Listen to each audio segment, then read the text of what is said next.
多謝同事。我哋而家夠人，亦都夠。Colleagues, it's the appointed time. We have already formed a quorum. I now call the meeting to order. Let's invite the administration team to join us. 我想同 Well, at the last meeting, it was held on the 14th of October. We already started the clause-by-clause examination of the provisions. On that day, members raised some questions and some have been responded to by the paper tabled before members today. That's paper number CB bracket 2, 96/14 to 15 bracket 02. What I'd like to say is last time we already started the clause by clause and we finished on page 34 and there are only a few more pages to go before we finish. So can I propose this to members that is, let's finish with the clause by clause and then we'll come back to the administration's response so we can then complete the clause by clause and then we'll discuss the administration's response to the issues that we raised at previous meetings. So last time we were on page 34, right? Thank you. Well, last time there was an omission on my part because last time when we did the clause by clause concerning the products to be regulated and their definition, I actually skipped that. That's why we only started. We only explained on the definition of infant formula. So let me first talk about the follow-up formula and also for the bigger babies and so on. So that's on page 5.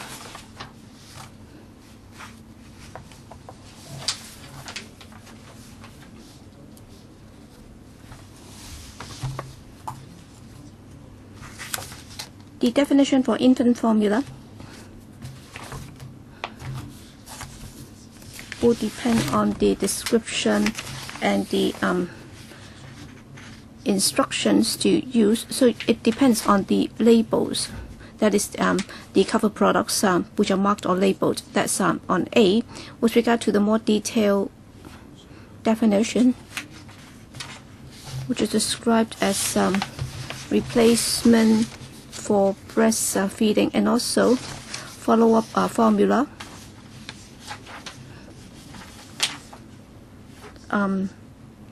Targeting at different age groups of infants and young children under 36 months of age as they grow. Well, we've actually made reference to Codex definition with regard to this group of users. And then part B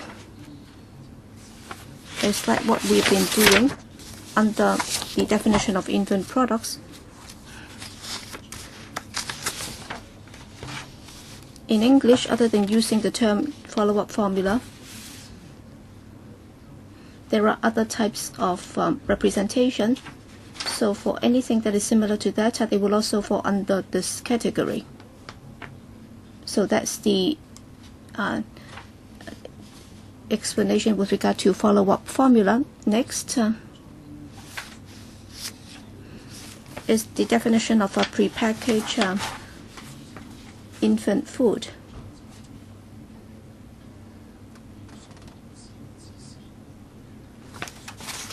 So we will look at the use instructions and also the description to the side. Well, for prepackaged items, we have made reference to the Codex with regard to the age profile of the users, and it's been very clear that is for prepackaged food. It doesn't contain food for other users because those would also have their own definition. And as Madam Chair, you just said, we'd like to go back to page 34 of the Chinese version and then we will start from there. Well, 34, actually we have already finished with the discussion on part 2.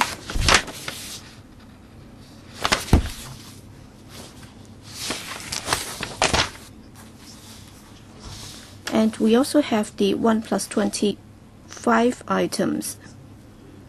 That's extended to page 35 of the Chinese version.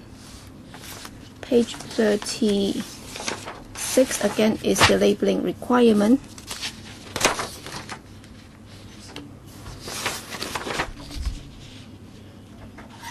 We then also have the requirement concerning prepackaged food.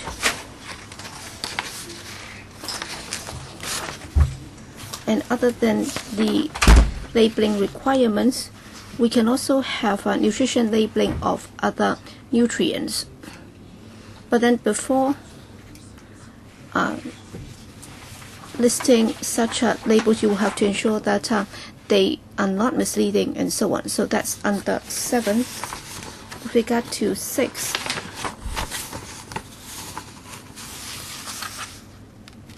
is about a follow-up formula, and also in terms of carbohydrates or available carbohydrates, we have actually made reference to the detailed requirement of Codex.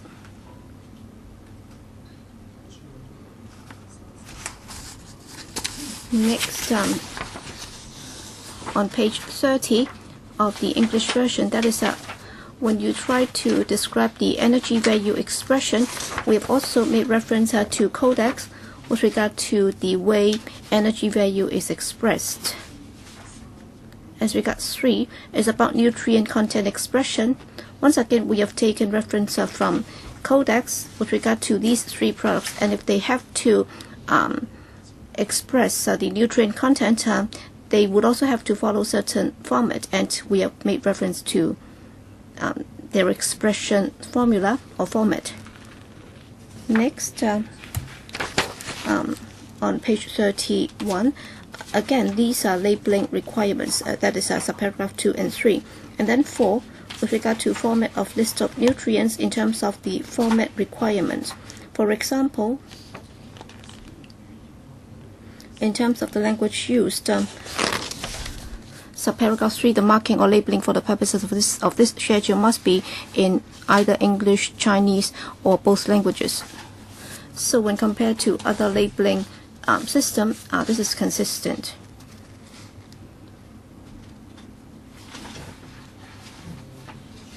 Next, page 32, Schedule 6B. Formula for special medical purposes, and once it's defined like that, then there will be specific requirements. For example, they will have to put in a conspicuous place of the package that it is not in close proximity to other information on the package, and the words are used under medical supervision will have to be made, and also under what circumstances should they be used would also have to be stated. And we have also made reference to the Codex format before coming up with this. Ms. Sito, I'd like to look at the list of nutrients format. We've been told that they would follow the requirement for prepackaged food for infants. Well, that comes back to the audit report on infant formula. Well, the audit criticized that some of the labeling is so small in font size that you can't really read it. It's illegible. So the administration said that they would be talking to the trade to make sure that the font size would be larger, or else people will simply not be able to see them. So given the fact that you are now introducing this new requirement, how come you're not dictating the format size or the font size so that at least you can make sure that they are eligible? They are legible? Well, I'll attempt to answer that question. I don't have the relevant provisions with me to respond immediately to Ms. Ho's question, but then according to my understanding, as far as the law is concerned, in the principal legislation there is a provision saying that all the labeling will have to be legible and clear. And for the CFS, in enforcing the law, we have also adopted that standard. That is, it has to be clear and legible. So that requirement is applicable to this. But then in practice, it's not legible at all, because this is not an objective standard. That's why in the last audit report, I'm sure the Undersecretary must be aware of that. Given the fact that the Director of Audit has already made that suggestion, and given the fact that these are new provisions, why have you not made the improvement? In fact, you promised that you would be doing something to improve it. Why haven't you done it this time? For old provisions, if you want to amend them, or you might say that you will have to go through the DFJ, you will have to follow a new set of procedures, but then these are new requirements, so that would be rather convenient for you to add that in. Is that right? Principal Assistant Secretary, well, under the current approach, in the principal legislation, we have already got the provision in place. That is that it has to be legible. That's already okay, because in enforcing the provision, we have also come up with a guideline for the trade. We have already informed them that for prepackaged food, when you look at the labeling in terms of the color scheme and also the font size and also the choice of materials, there are already specifications. That's why they are very clear about that already. But then the CFS will continue to abide by the principle of legibility to enforce the law. The reason why we think that it might not be appropriate to further amend the principal legislation to define what's meant by legibility, because we believe that the provision is adequate, and also for prepackaged food items, there are different ways of prepackaging the food, and therefore the word legibility would be subject to many factors. For example, the color of the fonts, and also whether or not the color of the paper, whether or not it's translucent or not. And so there are many factors at play, and therefore it's very difficult to come up with a definitive or exhaustive combination of all sorts of factors. That's why we believe that a more appropriate approach is to go by the guideline that we issue to the trade. And also, when we inspect the full item, we'll see whether or not an ordinary person will find it legible. Chairman, let us ask the Secretariat to do something for us. That is to dig up some documents. The administration had made a reply to the audit, and it's not like what the officer said just now. And that is no conclusion. It didn't refuse to enforce the law. Well, I don't mean to refuse the law, but to refuse amending the law.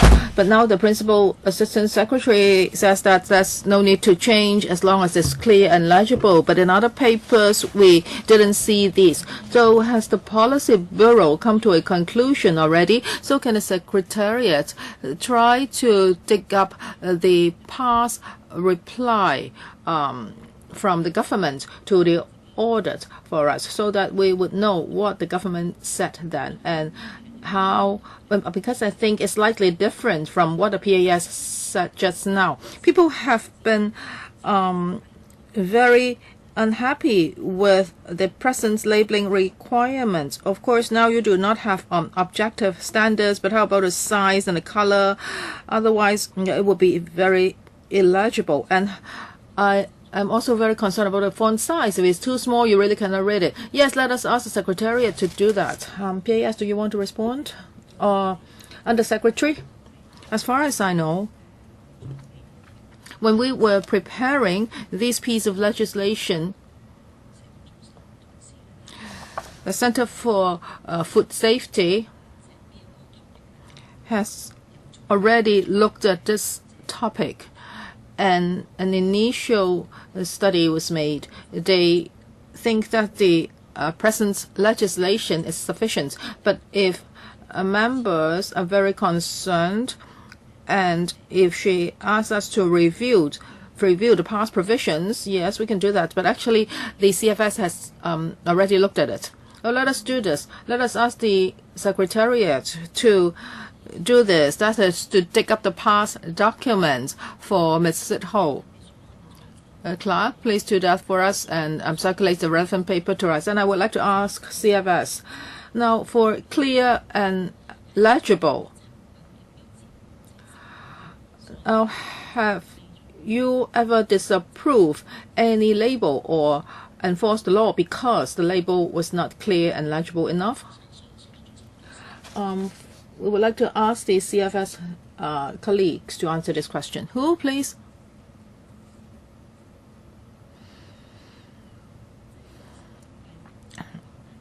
Now, is there such a provision?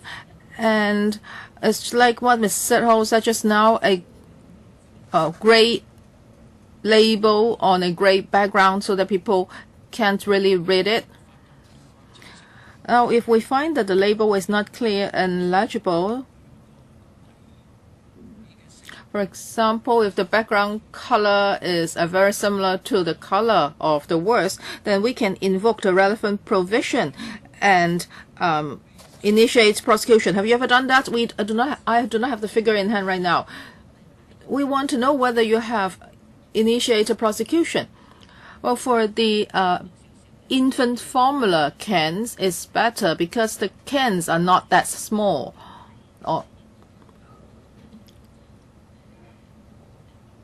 So for infant formula cans, it's not that bad. But for food labeling in general, some of the fonts are really small because now you will have a new provision. So why don't you include this change? Because I've heard voices saying that those words were on the labels were too small and people couldn't read it. Now you have a new provision. Why don't you take this opportunity to amend it? Seems that we are accepting what is presented to us now. So can you give us a reply later? And CFS, can you provide us with supplementary information that is with regard to law enforcement? Let's go on.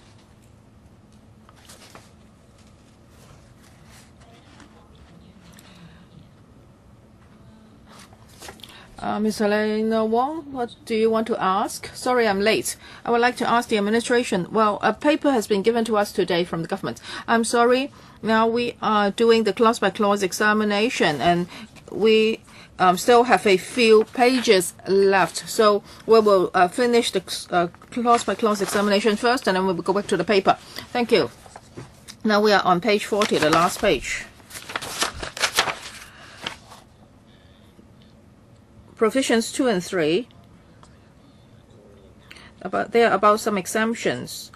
An infant formula or follow-up formula packed in a container that has a total surface area of less than 250 centimeters square are exempted when it comes to labeling.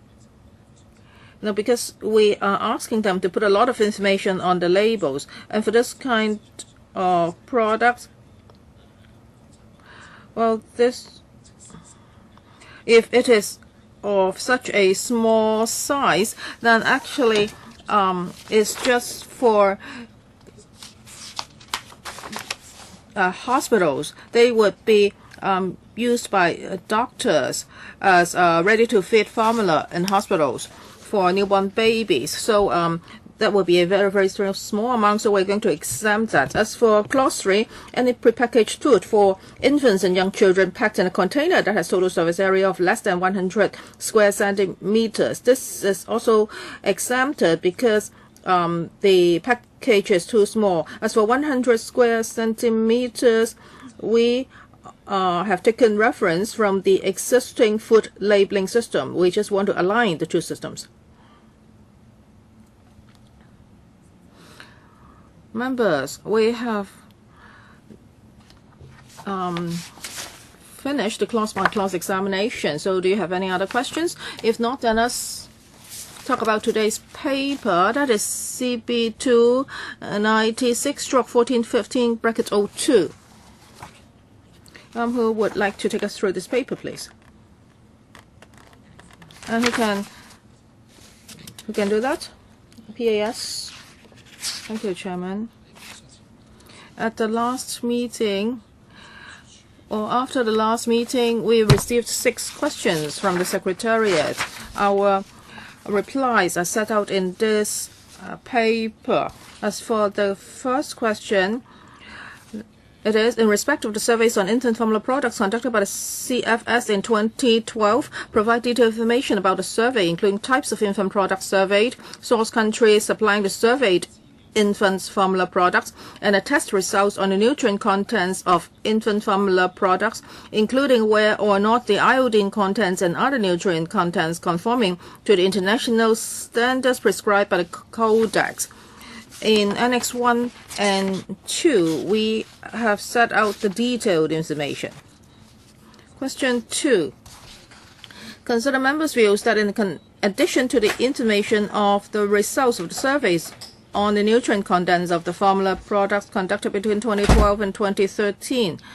Well, because the last survey was done in 2012, members would like to know that whether lately we have done such a survey. The answer is no. However, at the last meeting, we also said this last time, why do we want to give a 18-month grace period with regard to infant formula? Because if infants are fed formula instead of breast milk, that is the only source of nutrition. So we have to make sure that they can get enough nutrition. So that's why the grace period is shorter. This is what we want to say here.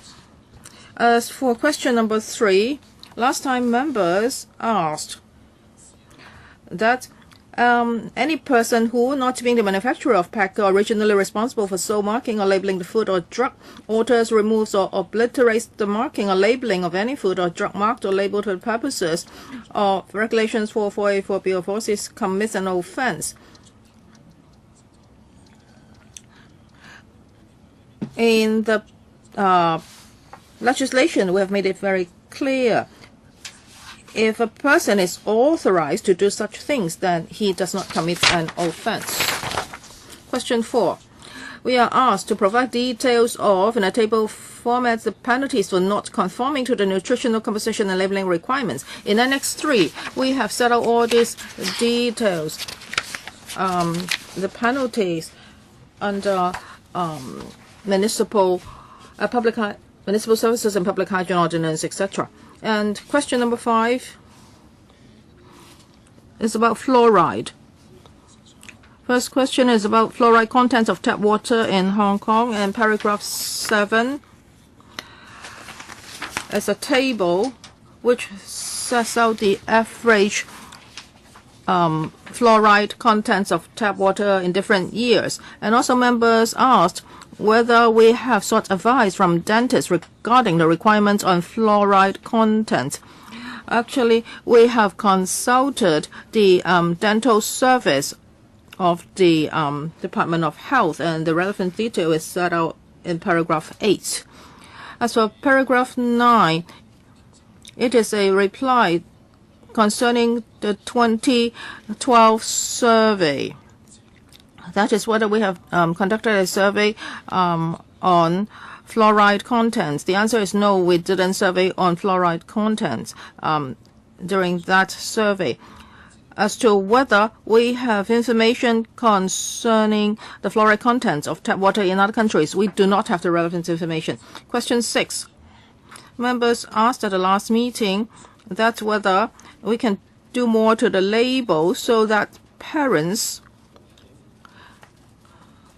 would know more about the fluoride contents, and if the fluoride content exceeds a certain level, they should be careful and they should pick formula products for their infants carefully. After looking at members' views, we think that if the fluoride content exceeds the requirements set out by Codex, then the manufacturer must state that there may be a risk of dental fluorosis, and also professional views should be sought. We think that by doing so, sufficient information would have been given to the parents so that they can make an informed choice of infants' formula. When we made this decision, we have also noted that in other countries, well, many of them do not have requirements for fluoride content. For example, the U.S., mainland China, and Singapore. So we really have to look at the international practice and also whether enough information has been provided to parents. We think that we have already struck a balance.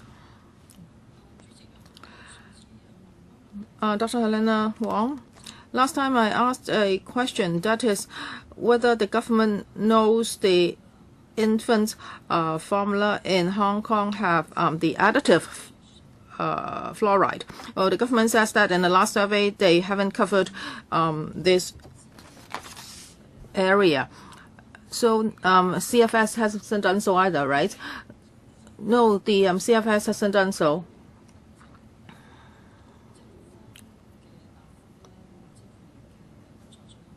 Well, so the government's not taking any action on this, and it really cannot help us to decide on whether we should accept the government's present proposal. For paragraph 7, the government has given us information about the fluoride content of tap water in Hong Kong, and the average is 0.48. So for Codex, what is ceiling? That is how many milligram in 1 liter. Now is 0.48. So what's the content standard? Or what's the Codex standard? And we do not know the whether fluoride has been added to infant formula in the market. So there are two unknowns. You cannot just assume that lawmakers will be able to know the content overnight. So you will have to provide us with those details, or else we won't be able to tell whether or not the way you put it is adequate. CFS? Dr. Ho? Thank you, Madam Chair. In fact, under the guideline of Codex, in infant formula, no fluoride should be added. The presence of fluoride is naturally present in the process of manufacturing, and the current way of doing it is to allow that to be present only to a certain extent, and the acceptable level by Codex is, as we have set out in the paper, under the current law. We propose that in excess of that level will have to be labeled. So that's already the maximum level acceptable to Codex. Madam Chair, can you ask him to state more clearly? That is, what is the current content with regard to fluoride? Well, it's stipulated that for infant formula products for fluoride,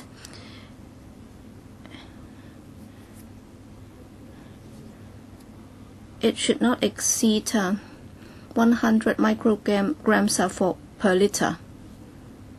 So that's on page 34 of the Chinese version.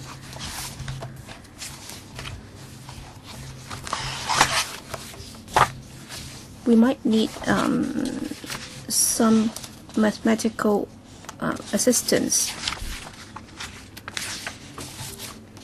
because item 7 is about other information. So how do we compare that with the requirement of no more than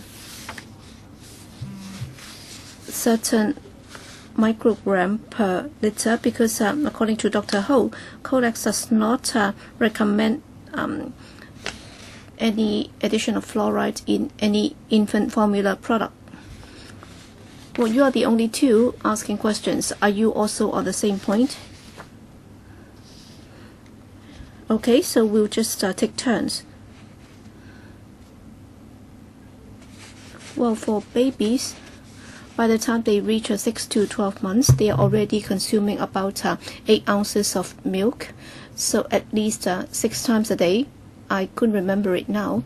So according to the consumption volume, alright, if they have to use tap water to dilute the milk powder, and they would also have to drink water, and also in the infant formula milk, there would also be fluoride. So what's the total intake of fluoride in a day?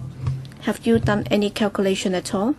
Well, let me supplement, because as we said last time, we also consulted the dental service of the Department of Health, and in our response, we have already said that they are not able to get any international recommendation with regard to intake of fluoride by babies.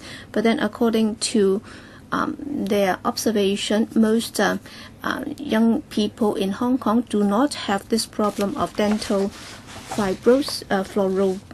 fluorosis, so it's not very common to find people to have dental fluorosis in Hong Kong. But then according to Codex, the figure has been provided to us by Codex, and if you want to translate that into the amount of water you consume daily, that's not easy because it depends on individual product.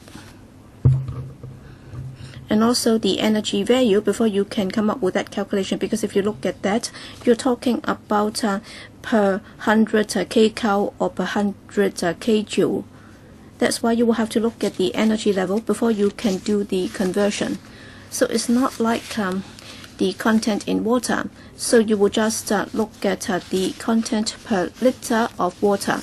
That would be easier. Indeed, we have done some calculation. That is for general infant formula milk. What is the extent of intake of fluoride? Well, if it's via potable water, that would mean that consuming water will already constitute half of the intake of fluoride. As to the risk level, according to dentists, is not particularly high. That's why, in terms of our choice, we believe that we have to strike a balance between the two. In some countries, they simply do not regulate the maximum level of fluoride intake, and in our case, we are proposing that we will follow the examples of Australia and New Zealand. Alright, if the content are in excess of that, then they can still market the product, but then at the same time, they will also have to make such a description on the label. That is, there is a risk of dental fluorosis if you consume too much. But then, I think Ms. Sitho's question is about the statistics. All right, assuming that a baby, well, I haven't looked after any baby at all, but then assuming that you look after a baby, you will know how much water is needed to dilute one portion of infant formula milk. But then if by mere consumption of potable water, that would already constitute half of the intake. All right, let's say if the maximum intake, if consuming water already constitute half of the intake, then if you just, and then for the other half you'll be consuming milk, then how much would the baby be consuming by way of infant formula milk? And also for the other countries, Singapore, the US, and also mainland China, if they do not add fluoride in their potable water or tap water, then that will not constitute a problem, because in Hong Kong, babies will be consuming or taking in half of the fluoride content by merely consuming potable water or tap water. So if it's like what you said, half of the intake would be from water, then half of that will be from infant formula milk, then very easily will they be consuming in excess of the recommended level. So what are you going to do? And second, in some countries you said that they do not have this stipulation about fluoride intake. Is it that they do not add fluoride in their tap water in the first place? Can you tell us more about that? Dr. Chen? Or Professor Chen, can you help? Well, I'll try. Madam Chair, if you look at the information provided by the WSD, that's about 0.48 microgram per liter. So assuming that is about 0.5 microgram. Then for a 6-month-old baby, roughly speaking, according to Codex, when they calculated their standard, they've used 750 ml of milk as the average consumption by a 6-month-old baby.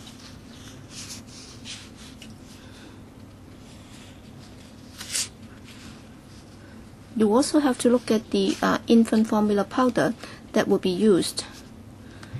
So you're talking about some 660 ml to be mixed with 500 ml of powder. So that would add up to 0.33 microgram of fluoride.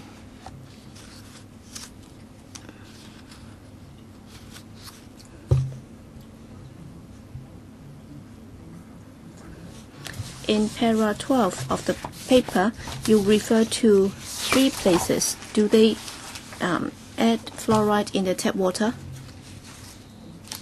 Dr. Chen? We have tried to browse the website of those countries, but then they have not been formally acknowledged by the authorities. We understand that they've also added fluoride in the tap water in Singapore, New Zealand, Australia, and so on. They've also added in fluoride in the tap water. As to the extent of the addition, we are not sure.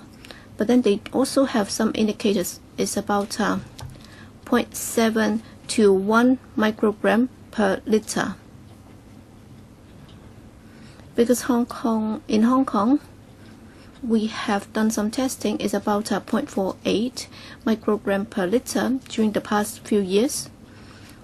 I may not have been able to completely address your question. That's the information that we have so far.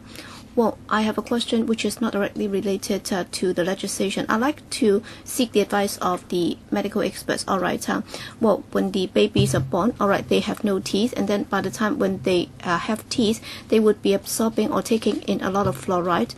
So would that be accumulated in the body, and by the time when they have teeth, that will be shown? Because would the intake before the growth of teeth affect their future growth? Yes, yes, you have accumulated fluoride in your body. It's only that you may not have teeth yet. So by the time when you grow teeth, you may see the problem. But then the problem must have existed before teeth start to grow. In other words, it's irreversible. Is that right? It depends on whether or not the problem is transient or not. In some cases, once the damage is done, it's irreversible. In some cases, it's reversible. It depends. Ms. Helena Wong.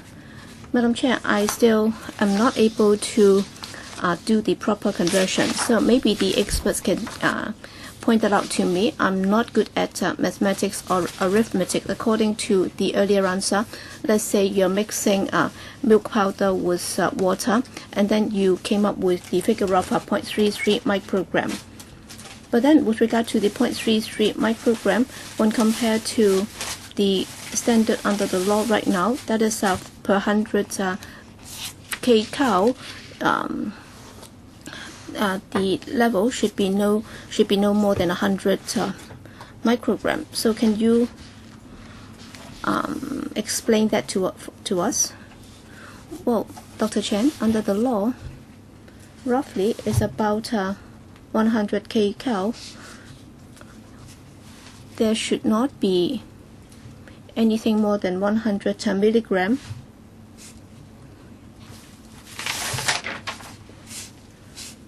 And if we do that conversion, then if you're looking at some 750 ml of mixed milk, we may be talking about an intake of about 0.2 something.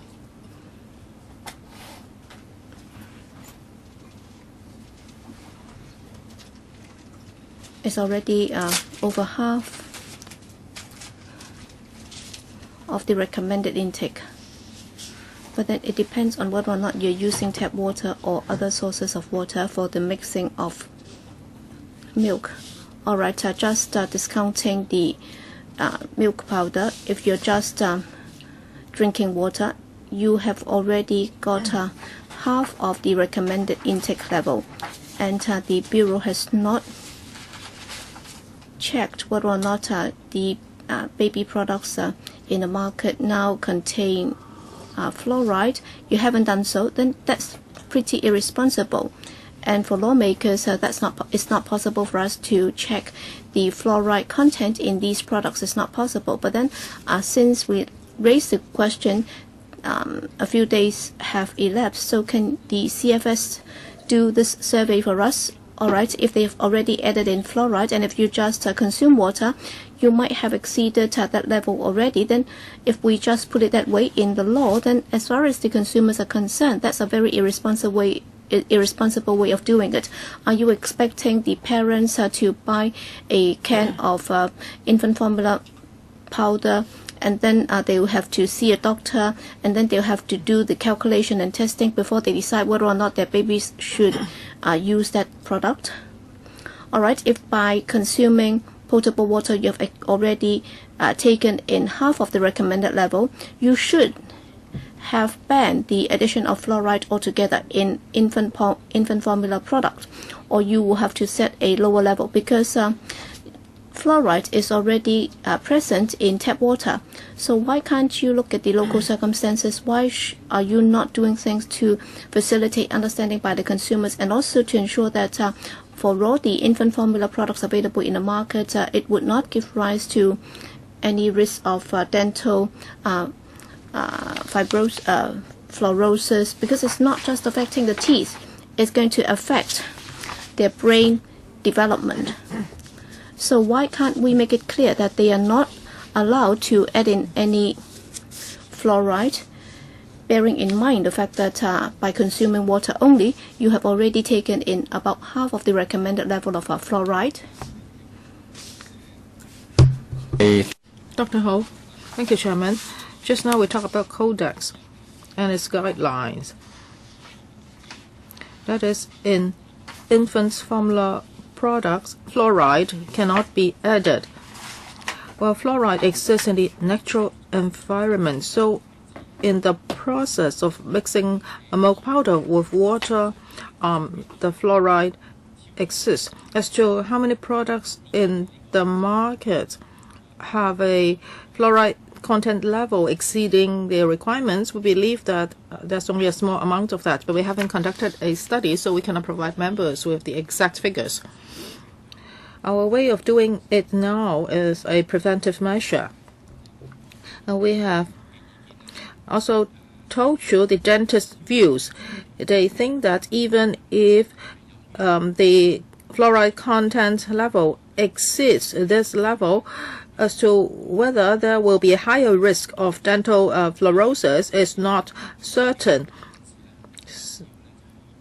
So we are now doing this. And Dr. Chen said just now, when we prepare food for an infant, we have to add water into the infant formula powder. And tap water accounts for a pretty big part of the baby's intake. As to whether this is really that worrying, now we have adopted a preventive measure. That is, we ask a label to be put on the product concerning this. So consumers will be able to make a choice. If they want to avoid the risk, then they can choose not to pick that particular product. Mr. Allen Leung, Madam Chair, we have spent a lot of time discussing fluoride. I don't know whether it's worthwhile. After listening to the officials, it seems that this is something superfluous. Now, as legislators, of course, we want to formulate a piece of legislature so that the stakeholders, including the baby, infant consumers and manufacturers, know how to comply with. And now with this piece of legislation, you are just providing parents with an informed choice. No, actually, they are not that informed. The experts have to make a lot of calculations, and we don't even understand these calculations. And the suppliers don't know how to comply with it. Now, if you look at paragraph 7, in the past 5 years, we can see the fluoride content of tap water in Hong Kong here, and the figure has been fluctuating. So this is not a constant value. So you have to ask them to take these average value into account, and you also ask them to teach the parents how to mix the formula powder with water, and then afterwards they have to decide whether the fluoride content level is in line with that of the Codex requirements. So it's very difficult for the manufacturers to do this, and parents are not that informed. So why are you doing that? I'm very confused, and it seems that from a legislator's point of view, this is not very useful. And the Secretary? Thank you, Mr. Leung. For fluoride content, well, the government is very concerned. So we have looked at the Codex requirements, and it bans the addition of fluoride in infant formula. However, in the course of producing infant formula, fluoride may exist. So that's why we are now taking the middle way, and we want to remind mothers that this is something they should pay attention to. Now, why don't we adopt a more stringent requirement? That is, whenever there's fluoride content will be banned. It's because we have talked to the dentists of the Department of Health. We have looked at the past statistics in Hong Kong. We have looked at our children's health condition, whether they have dental fluorosis. And it seems that the dentists who don't think Hong Kong children are facing such a risk. So that's why I think this would be an appropriate way of doing it. PAS, do you want to add anything? The industry may not be able to comply with the requirements. Maybe Dr. Ho can explain that. Well, when the manufacturers produce infant formula, they also have to monitor the level of fluoride content. If the fluoride content exceeds our suggested level, in some countries, they would require the manufacturer to put it on the label, because in the natural environments, there may be a higher level of fluoride. But in many other countries, they do not have such a requirement. Now, we have to adopt a two-pronged approach. Now, for that infant formula powder, you have to mix it with Hong Kong tap water, and you have to work in accordance with the instruction on the can. That is the milk that the baby actually consumes is important. If the fluoride content in that mouthful of milk exceeds the Codex requirement, that is not acceptable. But this is almost beyond verification or proof, because in Hong Kong's tap water, the fluoride content fluctuates, and when you mix water with the baby formula powder, maybe the temperature of the water would also affect the end result. Now you are saying that you want to give mothers an informed choice. So if you just put it on the label, it doesn't provide the mother with much information, because on the label, at most, you can say that, well, it's not that now you are banning the sale of it. And it's not that when you see the label, you should not buy the product. So I don't understand. Because from a legislator's point of view, I do not want the people who will be affected by this legislation to face exceptional inconvenience. This is not what legislators want to do, because this will bring a lot of troubles to the stakeholders, including the manufacturers of infant formula. And at the same time, the policy intent cannot be achieved, because when a mother looks at the label on the can, she doesn't know what to do, whether she should buy it or not. So that's why I want to discuss this with you. Dr. Ho? Thank you for your question. Well, maybe I didn't explain too clearly.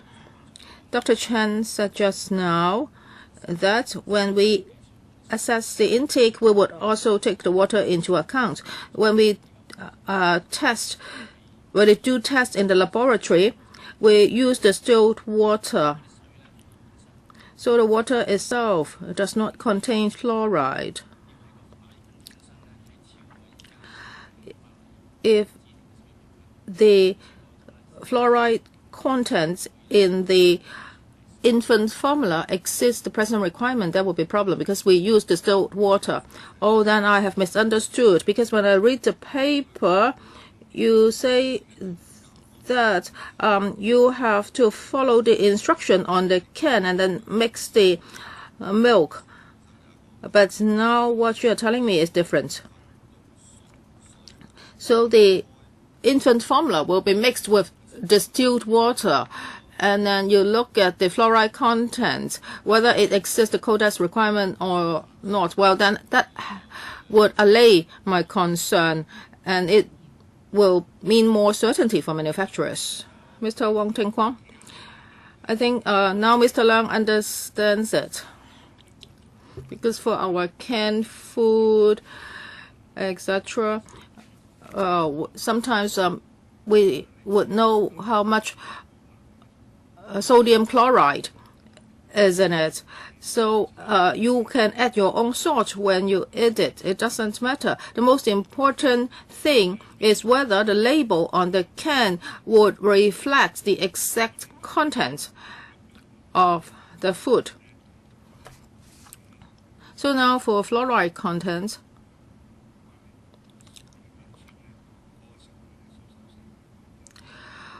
well, when we talk about food, food can be sold everywhere in the world, and they all have their different ways of supplying tap water. They may add fluoride, they may add more fluoride or less fluoride. So the consumers should read the label on the can and then look at the actual situation in their own countries before they decide on which infant formula they will choose for their babies. I think this is a far cry from what Mr. Leung said just now. Does the administration agree with me? Dr. Helena Wong, just now Mr. Alan Leung said, well, he talked about the manufacturer of the infant formula. He doesn't want them to face uncertainty. But in Hong Kong, how many parents would use the salt water to mix baby formula powder for their babies? I think that would be less than 1%. Well, for manufacturers, yes, the instruction is not unclear. As for users, well, of course, babies cannot speak. But how many parents would know about the fluoride contents of tap water in Hong Kong? And how do they know what the result will be if they add more or less tap water? The government said that they are choosing the middle way, but I think you are neither here nor there. You are not helping consumers at all, because the consumers don't know how this should be calculated. Now, just now, Dr. Ho said that the Codex has already said that fluoride should not be added to infant formula. But you say that, well, in the process of manufacturing, there will be fluoride content anyway, but you haven't tested the relevant products in the market, and now you're adding this provision. So it's neither here nor there. The consumers do not understand, and protection cannot be afforded. You just ask them to go to the doctors. I think this is really neither here nor there. So why don't you really do the test and then tell us what's the fluoride contents of the infant formula products are in our market. Now you are saying that tap water will be added in the infant formula, and you also do not know whether the fluoride contents in the products are adequate. I think this is really irresponsible if we accept your proposals. Before the next meeting, can you provide us with the relevant information?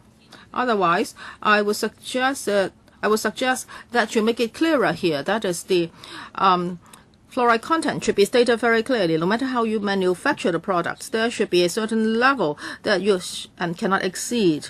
And if you exceed that level, the product cannot be put on sale.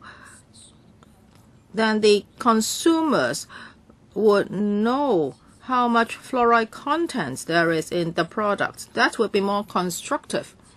Now, why are we doing all these food labeling things? Because we want to help the consumers. We want there to be a gatekeeper. And if the government is concerned about people, concerned about babies, whether the fluoride content would be excessive, then why don't you make it clearer, set a clear level? You don't tell people that, oh, you just think, and if you think it's too much and you go to see a doctor, then why do we need you? We can just go see doctor anyway. Can the administration tell us what it is going to do to follow up on this, Dr. Ho? All right, Ms. Wong, we all understand your concern. You also talk about using tap water to mix it with infant formula powder. Well, Dr. Ho was already telling us how that's being enforced. We also do not suggest that members of the public use purified or distilled water to mix or dilute the infant formula powder. We believe that in terms of iodine intake, using tap water would be better for their health. I'd like to make it clear with regard to fluoride. The reason why we have to add fluoride to tap water, that's to protect teeth health. So fluoride in itself is something good, but then it's like many other nutrients. When the intake is excessive,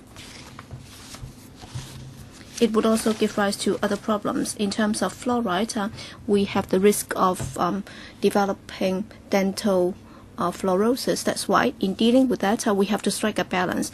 We don't want that to be absent altogether, and yet at the same time, we don't want to take in too much. That's why we'll go back and consider it in view of Dr. Wong's concerns. We believe that what we are proposing is a middle-of-the-road approach, because it's not like other countries that do not have any regulation at all. But then we are not saying that in excess of that level, it will be banned altogether. Mr. Alan Leung. Madam Chair, I've listened to all that has been said from the legislative point of view. I can only refer to Schedule 6, capital A, under 1.1, or 1.2 rather. That's the triggering point. So let's say if we were to legislate as suggested by the administration, all right, the triggering point would be like this. Any infant formula, if the fluoride content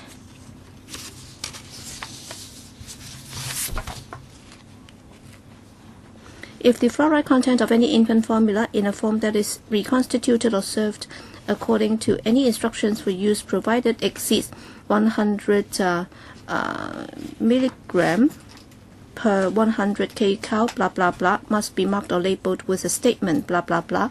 So it's not like diluting it with water. because what's said in the bracket, that is in a form that is reconstituted or served according to any instructions for use provided. And if you have to trigger this requirement under Schedule 6A1 bracket 2, once you reconstitute it at home, alright, is not using distilled water, and so long as you use tap water to reconstitute it, then under the standard of Codex, you might require to mark it or label it with a statement. Alright, unless you make it clear that it doesn't include distilled water, because from the legal point of view, if you look at Schedule 6A 1 bracket 2, it doesn't mention distilled water. So in a form that is reconstituted or served according to any instructions for use provided, then many infant formula powder will have to mark or label A or B here. So I'm just looking at it from the technical angle, because that would attract legal consequence if you fail to comply with it. That's my concern. Administration, Dr. Ho, please. I think we will have to go back and look into it in the light of what Mr. Leung just said. I think there are several things here. Okay, if you just, well, let's say if I were the milk powder manufacturer, I would have marked it or labeled it anyway, so that I will still be able to sell it come what may, and then the mums cannot just blame me. Alright, if there are 100 brands available in the market, and if all 100 brands would have this labeling or statement, then what is going to be done about it? And also, if Codex, does Codex set a maximum intake level for fluoride, and is there a need to mark it or label it? And also, has any other country done any labeling requirement on fluoride? And third, this might be unique to Hong Kong, because in Hong Kong we have added in fluoride, and you said that in other countries they have done the same, and the level is actually higher than that in Hong Kong. So is it that, given the situation that we have added fluoride in the tap water, should we lower the standard? Because in Hong Kong's tap water, we have already got this high level of fluoride. Just now you said that it's already in excess of half of the recommended level of intake. So should you narrow the scope under 2, or should it be stipulated in law? Instead of 29, it may be 30 instead. So that's my question. And one further question. Has the administration got plans to look at the fluoride content of Hong Kong's infant formula powder? Would you be conducting a study? Well, I understand that it can't be done overnight, but then will you be doing that later? I'll first invite Dr. Ho to respond to the first few points. Dr. Ho? From what we have seen, if you look at Codex requirements, there is no requirement to label or mark the fluoride content. In some countries, well, they have got this requirement for infant formula powder to mark or label the fluoride content. As to whether or not it's a statutory requirement, we'll have to check. But how about what I just said? Would you, because in Hong Kong's tap water, we have already got this high level of fluoride, would you be narrowing the maximum level for infant formula powder? It might become the 30th nutrient to be marked or labeled. Well, we understand that members are concerned about the fluoride content, and also the fact that in Hong Kong's tap water we have already got fluoride added. So some very good suggestions have been made, and as Dr. Ho just said, I hope that the CFS will go back and take a further look into it. For example, for codex and the international practice, and also the local situation, and also the recommendations made by some members just now. So we'll go back and take a look. In other words, you'll be checking the infant formula powder available in Hong Kong and see what needs to be done. So when we look at the overall situation, we'll see whether or not something needs to be done about it. Mr. To, well, study takes time, but then we will have to resume second reading very shortly. So I'd like to know before the resumption of second reading, will you be completing your study so that you might be moving further amendments by then? Or are you asking us to pocket this first and then that will take you another 3, 5 or 7 years before you can complete the study? So what are you going to do in terms of this issue? Well, you may not be moving any amendment at all, and then it's up to members to decide if we want to move our own amendments. We'll get back to you as soon as possible, Ms. Ho. Please rest assured. Well, let me supplement. This is by way of negative vetting, and therefore there is no need for them to resume second reading debate, right? Well, it will commence right away. Sorry, Madam Chair. Given the fact that we have this thick pile of marked up copy, I thought that you'll be submitting the entire amendment bill altogether, because very rarely would we be seeing such a big pile of marked up copy or amendments. All right, if we were to repeal that, we have to do so before a particular deadline, and the difficulty for this council is that should we be repealing the entire piece of legislation just because of the fluoride content thing?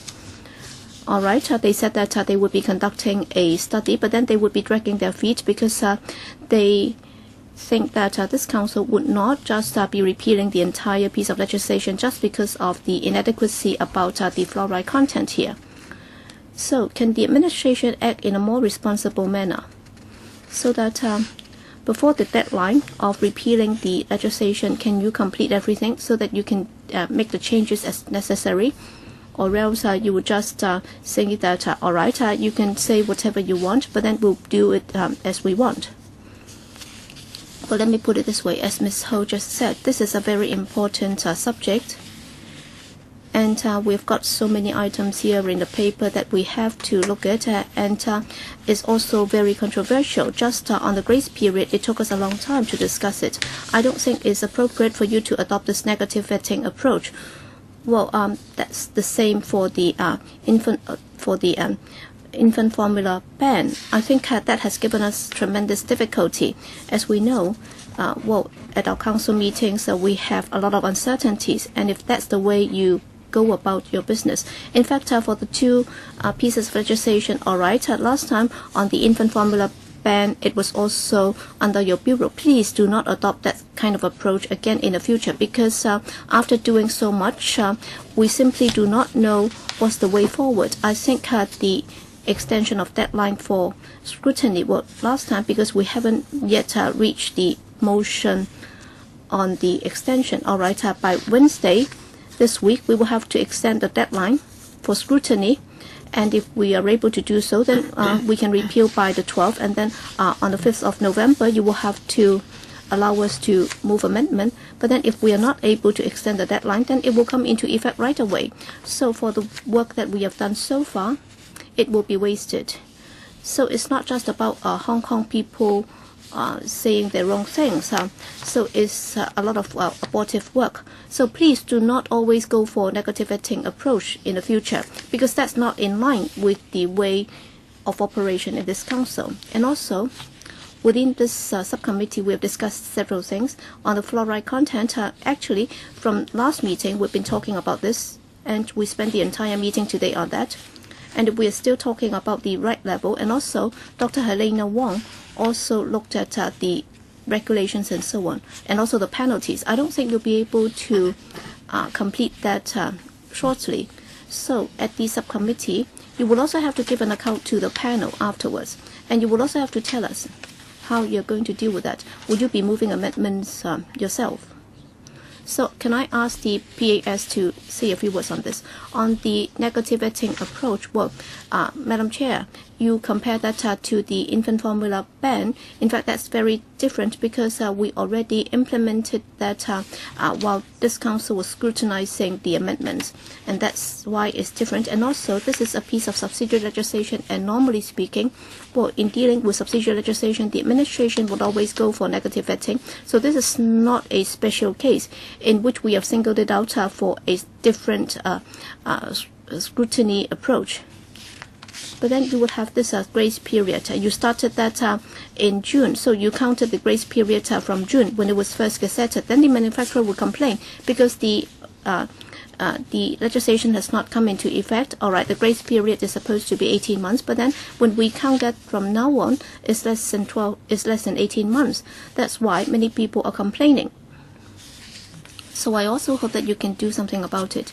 Yes, for other pieces of legislation, you may say that that's a consistent approach, but then you also have to understand that this is a very controversial piece of legislation.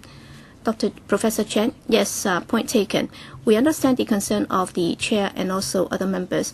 As the PAS just explained, well, for subsidiary legislation, the long-standing approach is to scrutinize it by way of negative vetting. And also you refer to the grace period, as the chair said. It might also cause some inconvenience to the trade.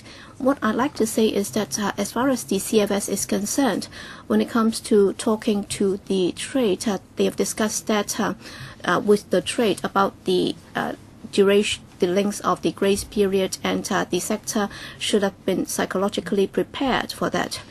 Yes, of course, they might not have liked it at all, but then at least they have been psychologically prepared that that would count from the date of the Gazetto, and therefore in calculating the grace period, they should be prepared for that already.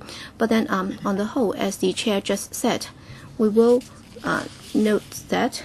And you also, members also talk about the fluoride content. As we said, of course, there might be certain studies that would take time, but then we would not do what Ms. Ho said, all right, you would be talking the talk and then we would just walk our walk.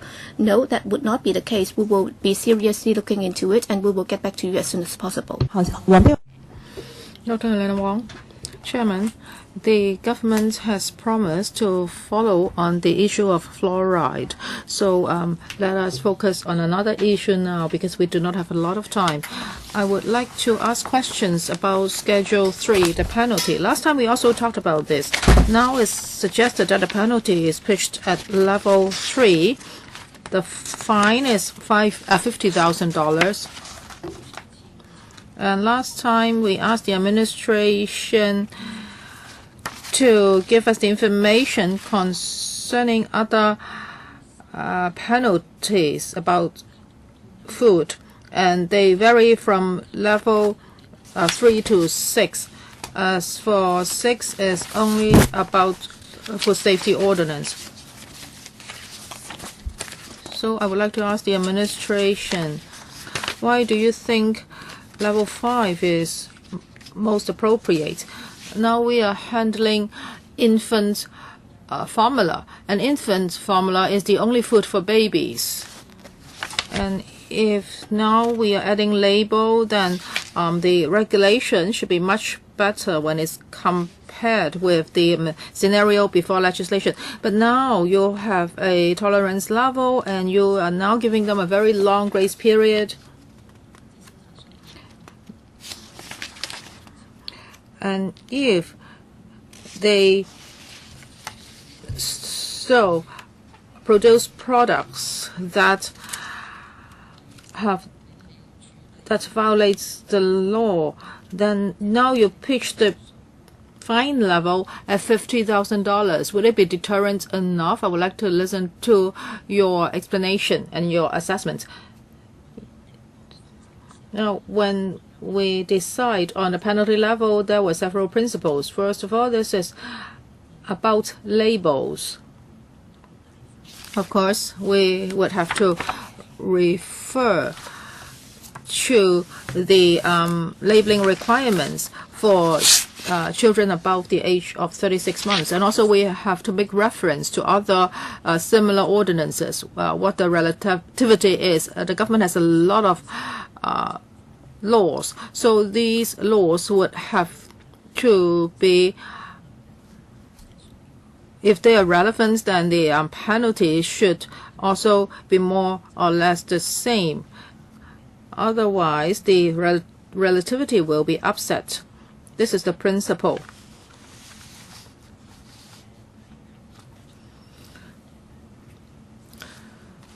Some members think that this penalty may not be severe enough, but we think that the imprisonment of 6 months is adequate and is also a criminal offense. This is not too light a punishment. So we've decided on level 5. If you look at other food-related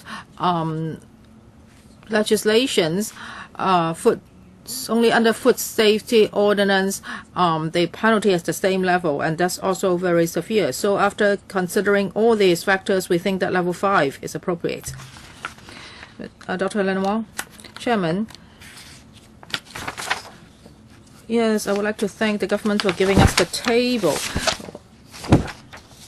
Now, of course, for the food safety order, one is quite new, but for some other legislations and requirements, it seems that they have not been revised for a long time. For example, for food containing metal components, and I think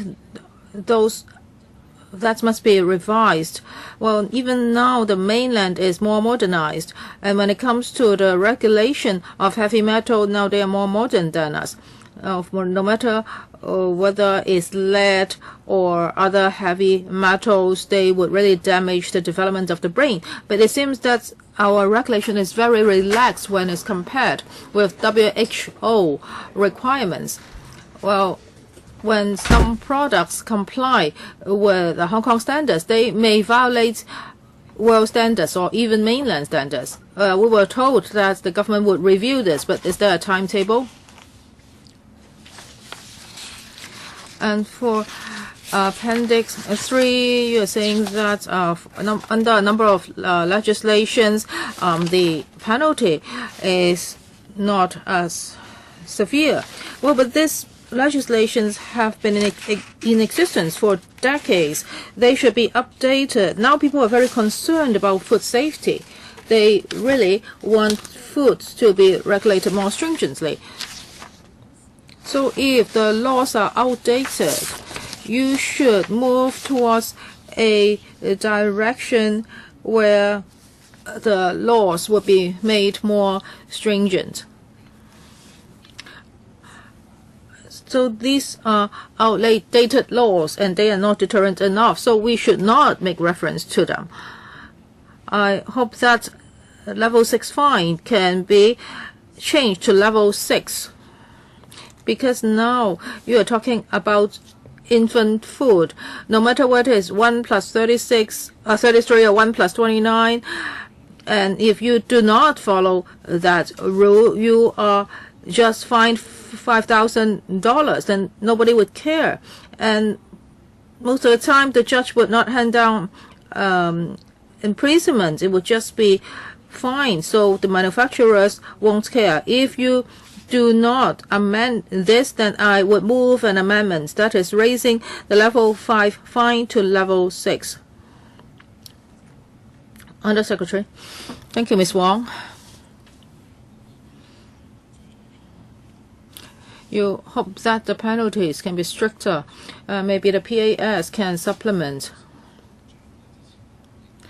Well, the Undersecretary has made some points, and I would also like to supplement.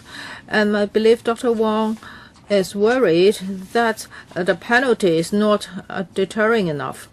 That is, even though the penalty is there, but it's so light that the manufacturers just don't care. We have set out all the penalties in the appendix, and according to our enforcement records, we don't see problems. That is, manufacturers violated the laws because the penalties were too light. As for an imprisonment of 6 months is quite heavy and also is a criminal liability. So at the moment, we think that the proposed level of penalty is already adequate. Maybe I can also supplement. As for penalty, well, other than having a penalty, actually the government does not want to punish people. So the CFS has been talking to manufacturers. Guidelines have been issued to them so that they understand what the law requires, and then they won't infringe the law. Anyway, we need a penalty, but other than having a penalty, we think that other areas are important. That is, we will continue to communicate with the manufacturers. We also attach a lot of importance to its relativity with other pieces of legislation. Dr. Wong may think that some laws are already outdated, so that's why the penalty is so light. The CFS always looks at laws in other countries and new international standards and whether Hong Kong laws have lagged behind. Now we are doing negative vetting, and we are not conducting a comprehensive study on all the laws and their relativity. But we've heard your voice, and on different occasions, the issue of penalty has also been brought up. As for international practices, the CFS always keeps itself updated with those requirements. But this time around, we are not amending all the laws in order to enhance the penalty. Dr. Wong, I have already expressed my view. I do not agree with the government, so I will move my own amendment. Mr. Sit-Ho. Now, how about iodine content? We've talked about fluoride just now. The government has also given us a list of Japanese infant formula, and when you compare their iodine content with products from other places, for example, New Zealand, it seems that it's very different. And in the footnote, you're saying that the low level may cause health risk.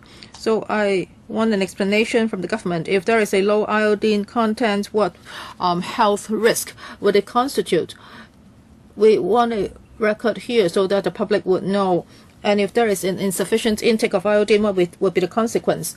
And if you mix water with it, can the situation be improved? If that is the case, then how about the infant formulas with high iodine content? Dr. Ho, as for iodine, it is a nutrient which would help the thyroid function. If the intake of iodine is insufficient, then infants' brain development will be affected. The brain may not develop normally. So with regard to this, in the amended regulation, we have looked at the Codex requirements. And now we stipulate that the iodine content would have to be at a certain level. So how about the brands that you list here? You are banning them? Well, after this piece of legislation commences, and if they still do not comply with the requirements, then they will be banned. In the market, there are indeed infant formula products like this, although there are not too many. And most of them are sold through special channels to mainland visitors. Some of them are even sold in bookstores. Well, no matter whether the parents are from Hong Kong or from the mainland, of course, we want them to have up to standard infant formula products. So if there is indeed a health risk, I hope you can enforce the law strictly. And how about my second question? If it's mixed with our local tap water, would the intake be of iodine be excessive? No, we haven't seen that. Because for iodine, it has to be added. The manufacturer has no incentive to add too much iodine in the product. Any other questions? If not, I would like to remind members. Now, this is negative vetting, and we have a legislative timetable. On the coming Thursday meeting, we would have to apply for an extension. If we can do that, then on the 12th, this can be discussed at the council meeting.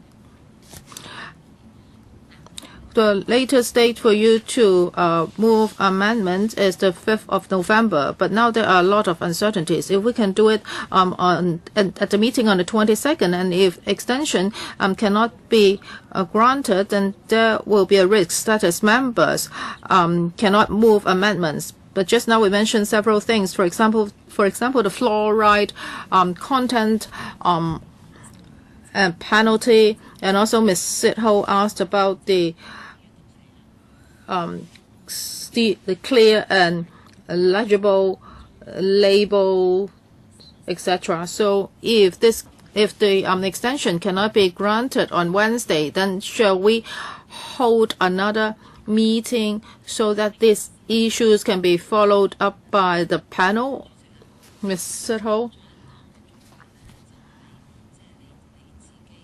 I think the best way to go about it is to do a regazetto, because I understand that the commencement will not be immediate, because you will also have to make a promise to the panel. That is, before the commencement, you will be getting back to the panel to respond to the questions that have been asked by members, and if we agree, then the administration should be taking the initiative to amend it.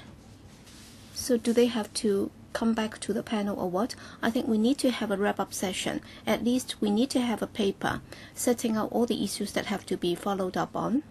And we also need a pledge from the administration. That is, if we are not able to extend the scrutiny period, in other words, if Dr. Helena Wong is not able to move her amendment, then she would at least be going back to the panel before the formal commencement of the subsidiary legislation.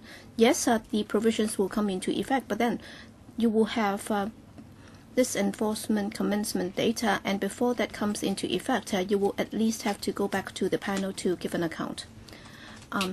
Under Secretary? Yes, Dr. Helena Wong.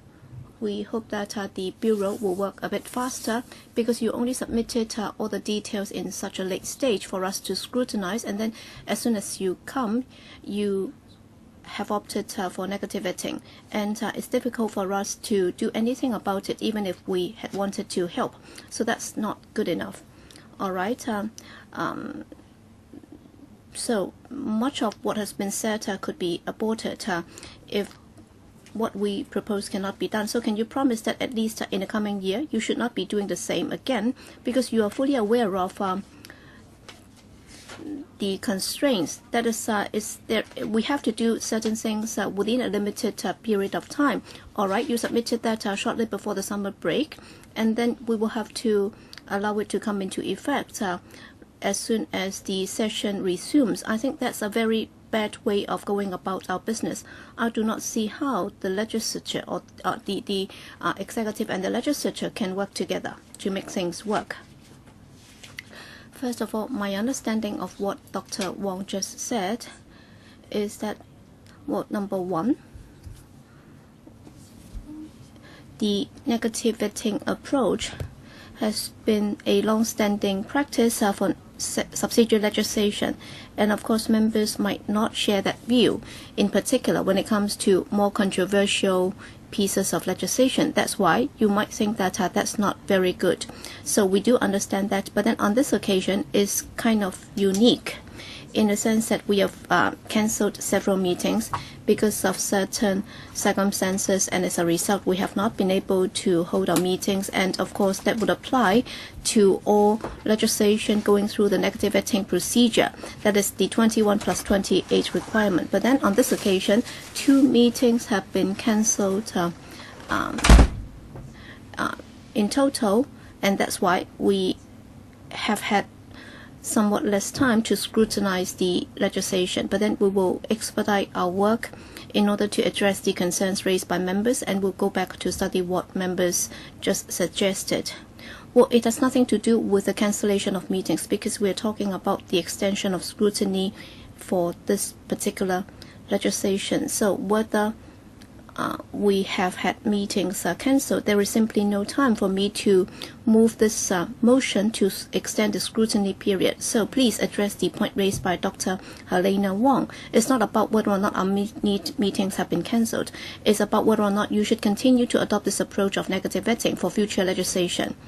Because in normal times we should have been able to extend the scrutiny period, but then because of the gridlock at our council meetings, we have not been able to do so. So we have to admit to this. That is, in future there will be a lot of gridlocks and impasse at our council meetings. That's why we may not have been able to do whatever we want. So even if we have completed the work of the subcommittee, we may not be able to move the motion at the council meetings. Madam Chair, I support what you just said, and also Ms. Sitho's suggestion that we need to have a wrap-up meeting, because we haven't done all the calculations. We don't know whether the infant formula powder contains fluoride. So we cannot just allow it to settle like that. And as an informed Madam Chair, you would not allow that to happen. We cannot just allow things to go without being addressed. So let's see if we are able to do anything about it after the October the 22nd meeting. Okay? The time slots that are available would be the 28th of October. We'll circulate a return slip to seek members' views on your availability, and then we can have that as a wrap-up session, because there are some outstanding issues to be addressed. So, administration, please go back to the panel to follow up on the outstanding issues. But then we are still in the grace period. It hasn't come into effect yet, so we will see what we can do during the grace period.